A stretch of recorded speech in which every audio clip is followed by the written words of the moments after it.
Jessica Gray, co-director of player engagement, first season with the Lions. Welcome to Women in Football presented by Priority Health. I'm Danny Rogers and I'm so excited to be joined by Jessica Gray today. Jessica, you went from being a student manager for Temple men's basketball while you were an undergrad there to co-director of player engagement here for the Detroit Lions. So please break down your journey of coming here to the Motor City. Yeah, so started with a lot of laundry, I would guess.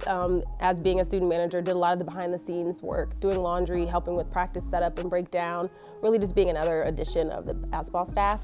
And then kind of went through my route of working in the college space, supporting student athlete development and life skills development at 3 different institutions, and kind of ended up here. I love that.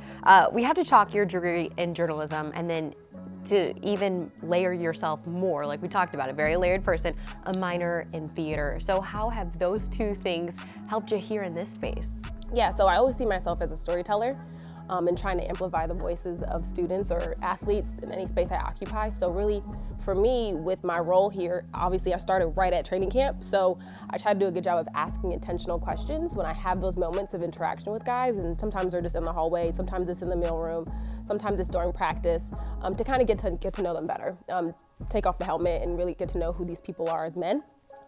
So then layer that with my theater minor, I try to look at this like a cast of characters, right? If you see the roster, it's a bunch of people, but they're all different. They're all unique. They all have different needs. They're gonna need different levels of support from myself and Sean in regards to how I can help them off the field. So kind of take the time to break them down and understand like, okay, this person might wear this jersey, might wear this number, might have this accolade, but they're still a human being. So trying to get to know each member of the cast in that way.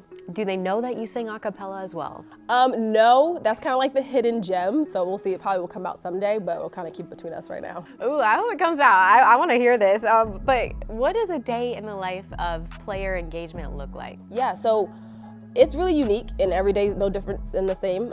Every day is different, honestly. So that's the benefit of it. That's the beauty of this space. It could be a mixture of going to practice, going to team meeting, being visible and available when the guys have conversations, for those candid conversations, or if a guy has a need.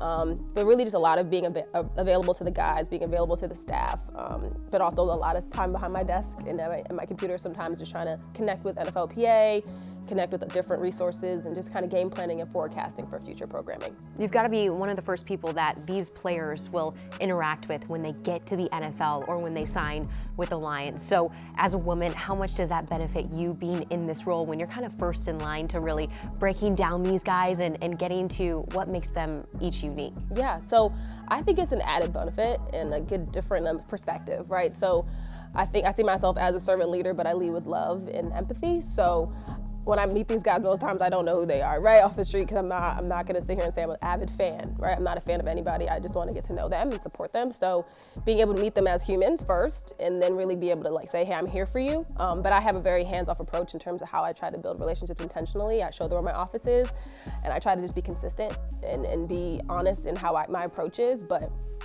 onboarding is huge, obviously, but just as important as onboarding is offboarding too. So making sure that they see a friendly, familiar face on the way in, but then also being that same friendly, familiar face on the way out. Because again, this is a cyclical environment that we work in. They may be out here tomorrow, they're back here on Thursday. So keeping it honest and keeping it pure and just having a good heart for people. But I think it's an added bonus because I never play football. I love the sport, I love the game. I was an athlete, so I understand it, but I get to understand them as more than a football player. And what's the best piece of advice you'd give to anyone who wants to be in this role where you are mentoring professional athletes on a daily basis? Yeah, I would say just continue to do the work. Like when I started working as a men's basketball manager, just doing laundry and supporting the team, I would never have thought I'd be here, but I continue to just do the work, be a part of the team. Understanding my role on the team is very important. I may not suit up on Sunday, but what I do Monday through Saturday helps that product on Sunday. Do the work, be humble, remember your why also, and the right opportunities will be presented to you. It's more about who knows you, right, versus who you know, but continuing just to do it with your heart and do it authentically.